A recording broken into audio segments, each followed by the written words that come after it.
Hey everyone.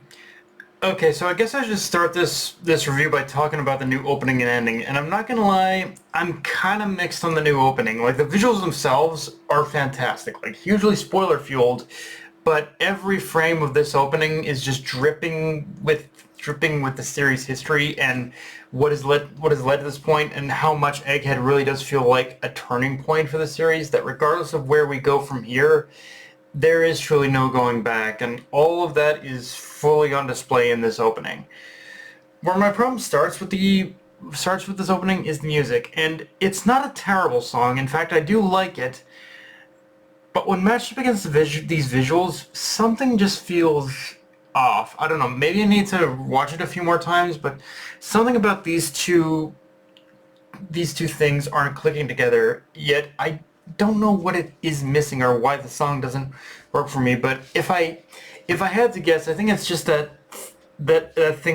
it's just a basic thing of expectation, where this song does feel like it's lacking a bit of finality to it. Like this finality, like this final stretch, while packed heavy on the non-stop action, does also carry a little bittersweetness to it, and I feel that is what is more or less lacking in soaping.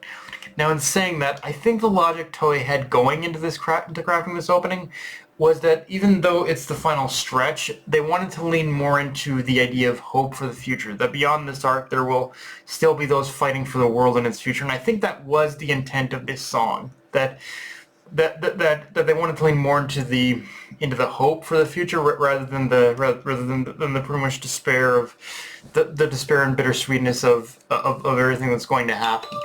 Um, all that being said, I do generally walk away from the opening still liking it.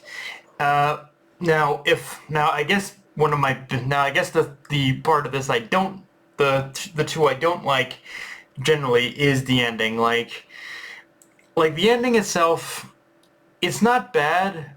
It's cool, but very weird too. Like it's fun to see all the satellites hanging out to a like pop funk beat or whatnot, but I don't know. Maybe I'm just comparing it too much to basically the last ending, which was beautiful and whatnot, which was absolutely beautiful. But this one just feels kind of lackluster, if I'm being honest. Like if it, I had problems with the opening, but generally I do like it. This one just, I don't know. It's lacking for. It's just lacking for me, especially coming off the how good I feel that last inning was. This one is just, I don't know, fine, I guess. Yeah.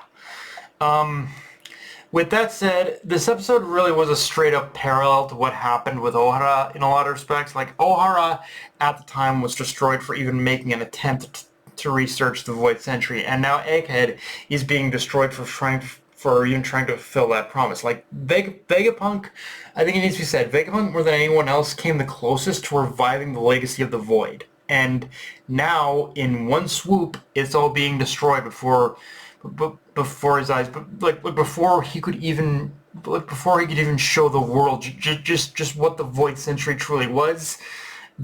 Everything in a blink of an eye is being destroyed by the Buster Call, and you know, I'm I'll say this: the government is very consistent in this very one specific area, but the real irony of this is that for all of Senator's bluster about Vegapunk breaking the law and committing acts of treason, he and the government as a whole are some of the biggest fucking hypocrites in regards to this, as they are using literal technology and weapons Vegapunk crafted for them using this very fucking technology. So, motherfuckers, you got no fucking leg to stand on. You might pretend you do, but you fucking don't, okay? So Saturn, shut the fuck up. The only reason you're destroying the island now is because it's become an inconvenience at possibly being exposed to the rest of the world, knowing about it. So Saturn, seriously, get fucked, shut the fuck up,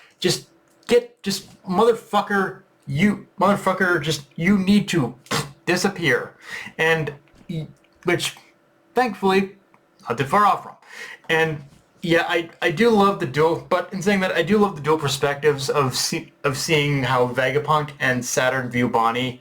One fearing this very confrontation as being nothing short of the worst case scenario. With Vegapunk's biggest fear was seeing her was after she became a pirate. She was afraid of her being struck down, but by the very construct that was made in her father's image, whereas the other seeing the sick poetic irony in her being squashed by those very constructs and enjoying every minute of it. Like Vegapunk and Saturn truly are two sides of the most twisted ethical coin imaginable, and but Vegapunk is still the better one because at least he has morals to him.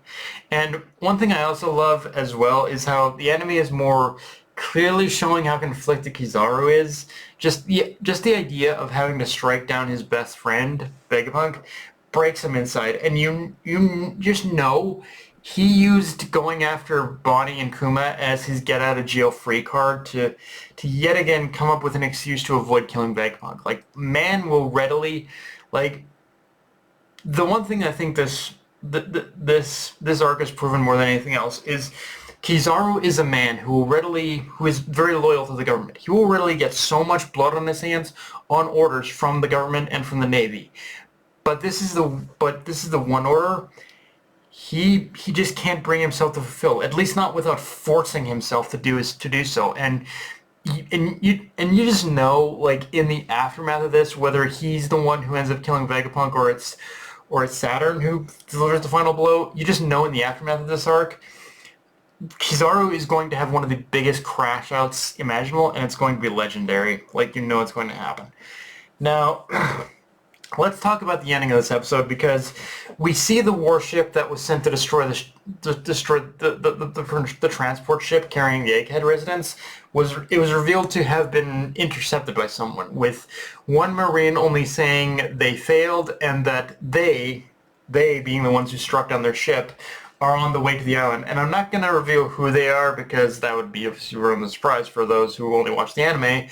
But I will say the biggest surprise for me was that we're getting them this early because I could have sworn they didn't come in until after a little bit later when another major turning point happens. But after looking it up, I realized no. Next episode we're getting the return of some very early stage series allies before the next big turning point of the series. Whereas before I thought it was the other way around, where the turning point happens and then they come in to save the day. No, again, it's flipped, and I guess in a way it's kind of appropriate. We're approaching this return just as the second season trailer of the live action series drops. That's all I'll say.